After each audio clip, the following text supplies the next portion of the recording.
Patrick Mahomes built the greatest quarterback dynasty the NFL has ever seen, then blew out his knee, flew to Dallas for surgery, and never looked back. I don't know, but I mean, it didn't look good. So, I mean, you guys saw it, so we'll just see where it goes. He has now officially requested a trade to the Cowboys, and the man who paid him $500 million to stay is absolutely losing his mind over it. Here is exactly how it all fell apart. The night the dynasty died. December 14th, 2025, Arrowhead Stadium, fourth quarter, 1 minute and 53 seconds left on the clock, and a football franchise built on nearly a decade of relentless, breathtaking, history-breaking dominance is hanging by the very last thread it has left. And then, in one horrible, gut-wrenching, freeze-frame-worthy instant, the most important player in an entire generation of professional football is on the turf. He's grabbing his left knee, he's not getting up on his own, and 67,000 people who had come to Arrowhead that night are doing something they haven't done in a very long time, holding their breath, not in anticipation, but in dread. Because what happened next didn't just change Patrick Mahomes' season, it set in motion a chain of events that would make the entire NFL world stop, stare, and ask one very uncomfortable, very loud, and very unavoidable question. Is the greatest quarterback of his generation finished in Kansas City? To even begin to understand the weight of that question, to feel the full gravity of it, you have to understand exactly what Patrick Mahomes and the Kansas City Chiefs have built together. Because this is not merely a football story, this is a legacy story, this is a dynasty story, and it is, frankly, one of the most extraordinary things that has happened in American professional sports in the 21st century. From the very first moment Patrick Mahomes stepped under center as the full-time starting quarterback for the Kansas City Chiefs in 2018, he did not just exceed expectations, he obliterated them. 5,097 passing yards, 50 touchdowns, a passer rating of 113.8, the NFL's youngest, most valuable player ever. He was 23 years old, 23, and he threw the football in ways that made grown defensive coordinators look at their tablets on the sideline and genuinely wonder if they had studied the wrong sport. This dude is different, man. Oh, yeah. Michael Irvin wasn't performing for the cameras when he said that. He wasn't trying to make a soundbite. He was simply stating what everyone who had ever watched Patrick Mahomes play football already understood on a gut level. There is nobody else like this. There has never been anybody else like this. The sidearm throws that shouldn't physically work. The no-look passes launched across his body while stumbling backward under pressure. The fourth quarter comebacks manufactured from absolutely nothing, with a smile on his face, while the entire weight of a franchise's expectations pressed down on every single snap. This man plays quarterback the way a jazz musician improvises, with a structure beneath it all that only he and his conductor fully understand, and a freedom within that structure that makes it look, to everyone watching, like pure, unbridled, impossible magic. And the resume? The resume speaks for itself in a language that requires no translation. Super Bowl 54, Super Bowl 56, Super Bowl 57. 3 championships, 3 Super Bowl MVP awards, 2 NFL Most Valuable Player awards, 7 consecutive AFC Championship appearances from 2018 through 2024. Through 126 regular season starts, he had accumulated 35,939 passing yards, 267 touchdowns, and a career passer rating of 100.8. He is the only quarterback in NFL history to win 3 Super Bowl MVP awards before his 30th birthday.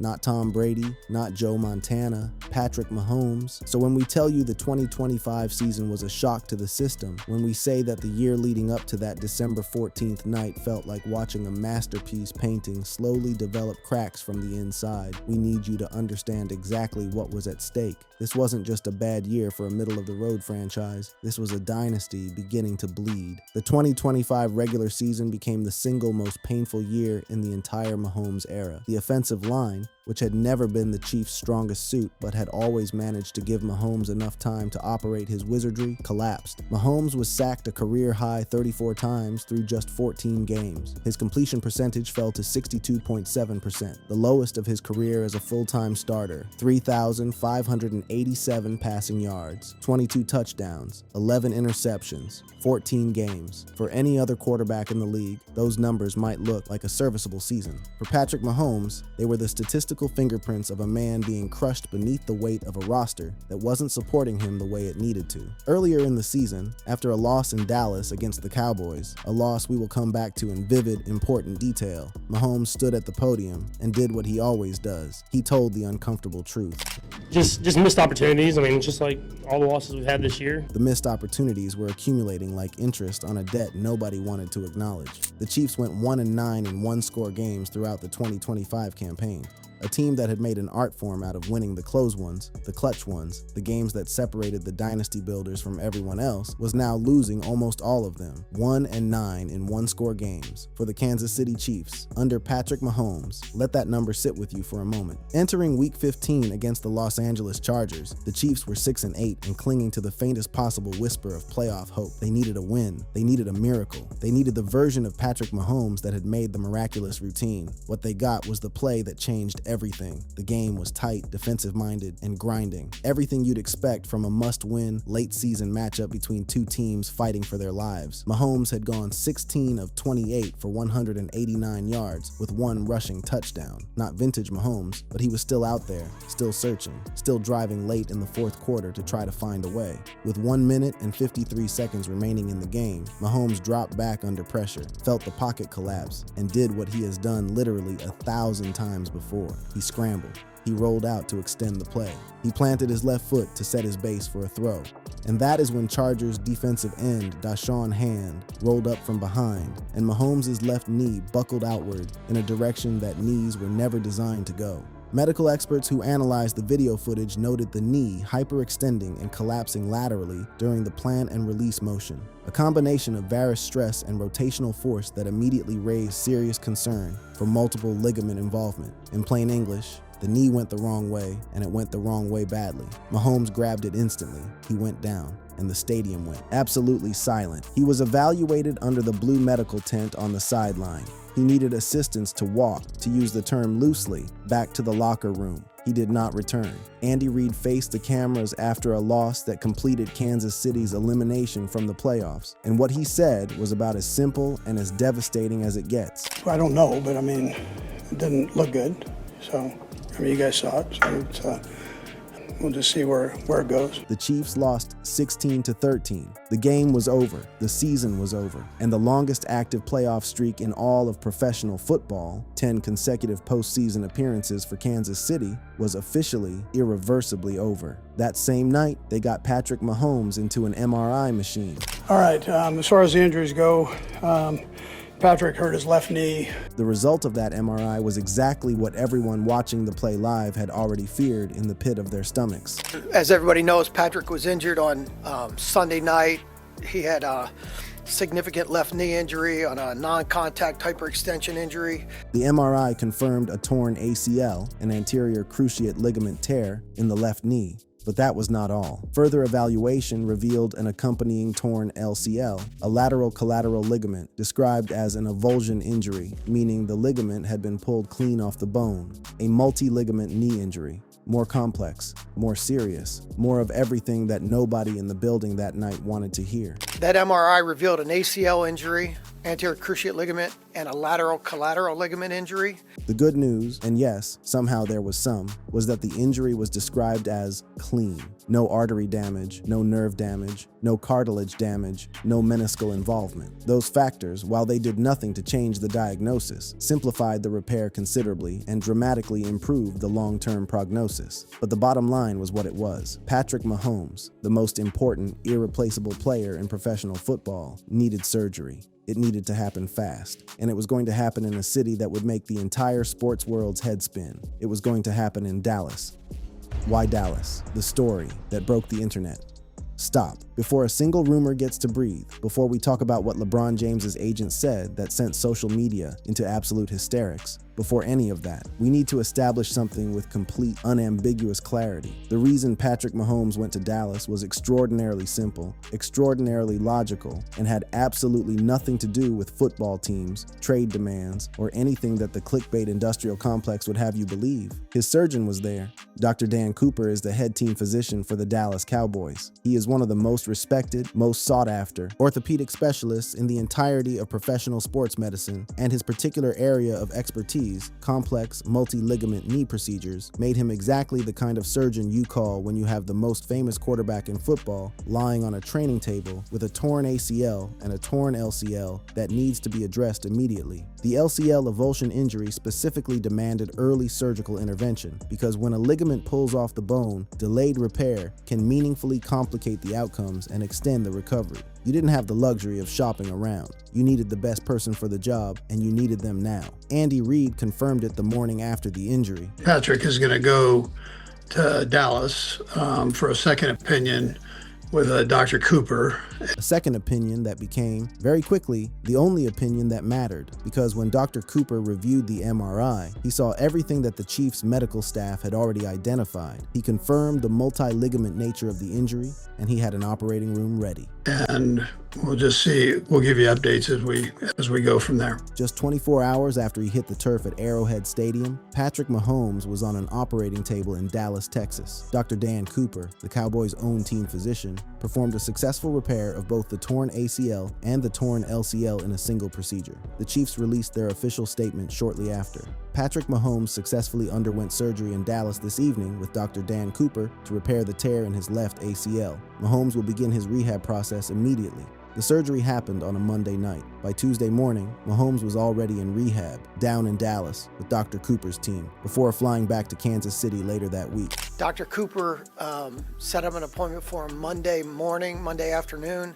and then operated on him Monday night. That is the medical explanation. Clean, logical, entirely unsensational. The best surgeon for this specific procedure happened to be the Dallas Cowboys team physician. Mahomes flew to Dallas. The surgery went beautifully. He came back to Kansas City. End of story. Except, of course, it was not the end of the story at all, because the word Dallas had now been attached to Patrick Mahomes in every headline, every tweet, and every breathless sports update. And as anyone who has spent more than 5 minutes on the internet knows, the word Dallas attached to the name Patrick Mahomes was never going to stay quiet for long. Here's the part that makes this story genuinely, fascinatingly complicated. Patrick Mahomes going to Dallas was not random in the geographic sense, not even close, because this man has authentic, deep, lifelong roots in the Dallas-Fort Worth area that predate his fame, his fortune, and his football career entirely. Patrick Mahomes was born and raised in White House, Texas, a small town roughly an hour and a half to 2 hours east of downtown Dallas. His father, Patrick Mahomes Sr., a former Major League Baseball pitcher who played for multiple teams, including the Twins and the Red Sox, was a Dallas Cowboys fan, a genuine, committed, watching every Sunday Cowboys fan. And as any Texas kid raised by a Cowboys fan already knows, that kind of fandom is practically hereditary. I wouldn't say necessarily growing up, but once I got into football, kind of 7th, 8th grade ish age, that's when I started to really kind of get into football, and Cowboys were my dad's favorite team. His dad's favorite team. The Cowboys, not the Chiefs, not some neutral franchise. The Dallas Cowboys were the team that Patrick Mahomes grew up watching, the team his father watched passionately, the team whose games he attended at AT&T Stadium as a child, once at the old stadium when he was very young, and again after the new one opened. He went to 3 or 4 Cowboys games growing up, with his dad sneaking the family down to the lower sections where the players come out. He watched Tony Romo, who he has since had the genuine pleasure of meeting as peers, play in person at that stadium, and it doesn't stop there. As of 2025, Mahomes and his wife Brittany own a $5.2 million mansion in Westlake, Texas, a prestigious suburb sitting right in the heart of the Dallas-Fort Worth metropolitan area on a golf course that serves as the family's primary off-season residence. The DFW area is Patrick Mahomes' second home. It has been for years. His family is there. His roots are there. His off-season is there. So when the Chiefs played the Cowboys at AT&T Stadium earlier in the 2025 regular season, and reporters asked Mahomes whether it was exciting to play there, he answered with something that now carries a very different weight in retrospect. Yeah, no, for sure. Just getting to play back at home, and obviously have a lot of people in attendance that may not get to come up to Kansas City all the time. Play back at home. He said it himself. No reporter put those words in his mouth. No PR team scripted that answer. Dallas feels like home to Patrick Mahomes, and he has never pretended otherwise. In fact, in a widely circulated short clip filmed during the 2025 season, he spoke about his complicated, layered feelings around being the villain in the story he grew up living on the other side of. Yeah, it's all fun, just because I was that guy. I was a Cowboys fan growing up. And I used to hate the Patriots. I think more than anything, I appreciate the greatness of the Patriots more now when I see how hard it was to do what they did. A Cowboys fan growing up. in Texas, now operating as the quarterback of the most dominant team in the AFC for nearly a decade, and now, suddenly, recovering from surgery, performed by the Cowboys' own team physician in Dallas, while the entire franchise he plays for collapses around him in the final weeks of the worst season of his professional career. Are you starting to see why the internet lost its collective mind? And then Rich Paul opened his mouth and poured an entire tank of gasoline directly onto every open flame in sight. In December of 2025, while the Chiefs were still in the midst of their late season collapse, before Mahomes had even suffered the injury, LeBron James's agent, one of the most powerful and visible figures in all of professional sports management, publicly floated an idea that nobody had dared to say out loud. You know where I want to see Mahomes? Dallas. That is all it took. One sentence from a man whose statements carry genuine weight in the sports world, tossed casually into the discourse like a live grenade into a crowded room. Was it serious? Was it a hypothetical? Was it Rich Paul simply doing what Rich Paul does, talking boldly, generating conversation, creating a narrative that he knows will ripple outward for weeks? The internet did not stop to ask. It absolutely did not care. YouTube channels with millions of subscribers immediately began publishing videos titled things like Patrick Mahomes traded to the Cowboys and Official Mahomes signs with Dallas, packed with AI-generated narration, recycled game footage, and not a single credible reporting source anywhere in sight. Cowboys fan pages erupted. Chiefs fan forums descended into panic. Sports radio became chaos. And through all of it, through the hurricane of speculation and clickbait and hypotheticals, the actual Kansas City Chiefs were dealing with a crisis far more real and far more painful than any rumored trade. Backup quarterback Gardner Minshew stepped in for Week 16 and suffered his own knee injury. Third-string quarterback Chris Oladokun then started the final two contests of the season. The Chiefs lost all three of their remaining games after Mahomes went down, finishing the year at 6 wins and 11 losses, their first losing record since 2012, their first playoff miss since 2014. The NFL's longest active playoff streak snapped, gone. Since 2018, the Chiefs had compiled a record of just 2 wins and 6 losses in games played without Patrick Mahomes, including a devastating 0 wins and 3 losses in those final weeks of 2025. The offense, which had for years relied on his singular ability to manufacture plays from nothing, to improvise under pressure, to make the impossible routine, became, in the blunt assessment of multiple analysts, completely dysfunctional in his absence. The roster that Patrick Mahomes had been quietly carrying on his back for years was suddenly visible in full, undeniable clarity. The dynasty was not just paused. In those final weeks, it genuinely felt like it was ending, and the question of what would come next, and what role Dallas might play in that answer, was suddenly the only conversation that mattered in professional football. The road back, and the real trade that changed everything. Let's be completely direct about something before we go any further. There was, in fact, a trade involving the Kansas City Chiefs and a quarterback in the aftermath of Patrick Mahomes' injury. A real one, a confirmed one, a trade reported by the biggest names in sports journalism and officially announced by one of the teams involved. It just had absolutely nothing to do with Dallas, but we'll get there. Because before the organization made its move, before Andy Reid delivered what would become the single most quoted, most shared, most emotionally resonant statement of the entire NFL offseason, Patrick Mahomes sat down in front of a microphone and did something that, in an era of athlete PR management and carefully constructed public images, felt almost radical in its honesty. He took the blame. On January 15, 2026, his first major media availability since the injury, his first real opportunity to address the season and its painful, unceremonious ending, Mahomes spoke plainly and without defense about what went wrong. A reporter asked him directly, "What happened in 2025?" What went wrong in 2025, in your opinion? Yeah, I think just compounding mistakes. He didn't mention the offensive line. He didn't mention injuries to other players. He didn't mention scheme or defensive game planning against him or any of the dozens of external factors that a lesser leader or a more image-conscious athlete might have pointed to as convenient cover. He went straight to himself. I mean, you make mistakes throughout a game. For myself, I look at some of the red zone interceptions I threw and kind of bigger moments in the third and fourth quarter. He went further. He talked about the team-wide consistency issues, the inability to sustain drives across 4 full quarters, and then he said something that captured the particular torture of a champion watching playoff football from his couch for the first time in his professional life, a sentence that hit Chiefs fans somewhere in the chest. I mean, it's hard to watch these playoff games, and so We'll be in the building. And Hard to watch. A man who had played real football reasons in 7 straight AFC championship games, who had won 3 Super Bowls and made the game-deciding throw in more must-win moments than most quarterbacks see in entire careers. Sitting at home in January, watching other people play the sport he has given everything to. If that doesn't fuel a comeback, nothing will. And the comeback, it was already well underway. Because while the world was busy spinning trade rumors and clickbait fantasies, Mahomes was doing what he has always done, working every single day, relentlessly, with a precision and a focus that his team's own medical staff struggled to keep up with. As you know, a lot of months from now.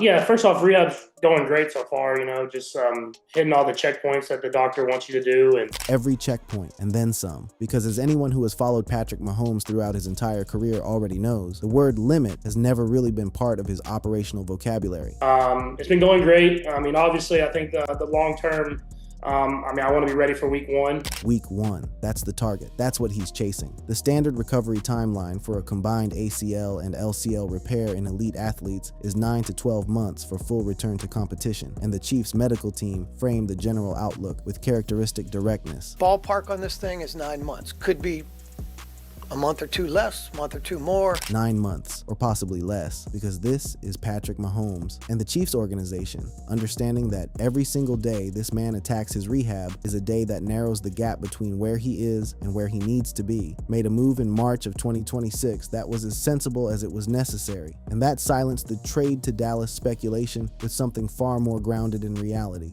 On March 16, 2026, the Kansas City Chiefs traded for New York Jets quarterback Justin Fields, a real trade, a confirmed, official, multiple source verified transaction. The compensation was a single 2027 6th-round draft pick sent to New York. Fields had $10 million guaranteed for the 2026 season. The Jets absorbed $7 million of that, with Kansas City taking on only $3 million in cap responsibility. Pennies on the dollar in the context of NFL finances for a former first-round pick with legitimate starting experience. Adam Schefter at ESPN broke the story. Ian Rappaport and Tom Pelissero at NFL Network confirmed every detail. The New York Jets officially announced the deal on March 18, 2026, after Fields had passed his physical in Kansas City. Done, real, official, no clickbait, no AI narration, no recycled footage set to dramatic music, just a real NFL trade executed for.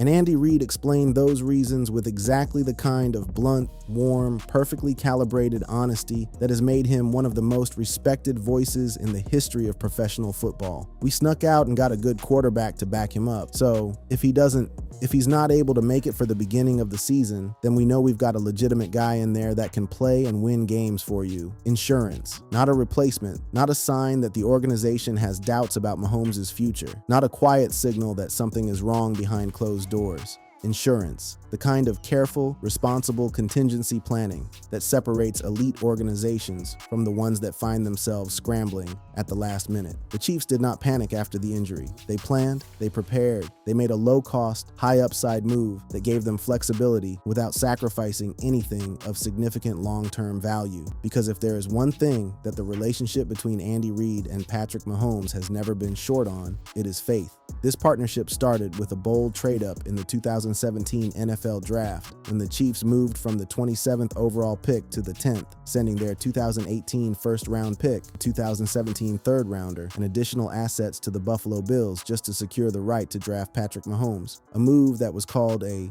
reach and a project by nearly every major draft analyst in the country, a move that, in retrospect, is widely considered one of the greatest single decisions in modern NFL history. And Reid has always known what he had. He has always understood it on a level that goes far beyond football strategy. That good way about him. That's not the language of a coach describing a player. That's the language of someone describing a person they trust completely, someone they have watched grow, not just as a quarterback, but as a man, a husband, a father, and a leader. This relationship does not dissolve because of one bad season and a knee injury. It doesn't even flinch. On March 31st, 2026, at the NFL Annual League meeting, Andy Reid stepped in front of reporters and delivered what has already become one of the defining statements of the entire Patrick Mahomes rehabilitation narrative. He was asked about the timeline, about whether Mahomes might be ahead of schedule, about what week 1 looked like. Every player is different. I will tell you though, I would never bet against him. He's going to put in the time and effort and always push it, but within reason. so he doesn't take steps back. So far, it's all been positive. He's doing great. He spends a ton of time in the building. He's in there for 7 hours a day. 7 hours a day, every day, in the building, rehabbing a combined multi-ligament knee repair with the same intensity and the same obsessive, meticulous, never satisfied work ethic that earned him 3 Super Bowl rings and made him the most feared competitor in professional football. And when the reporter pressed further, is he ahead of schedule? Andy Reid just smiled and replied, "Who makes the schedule?" That's the relationship.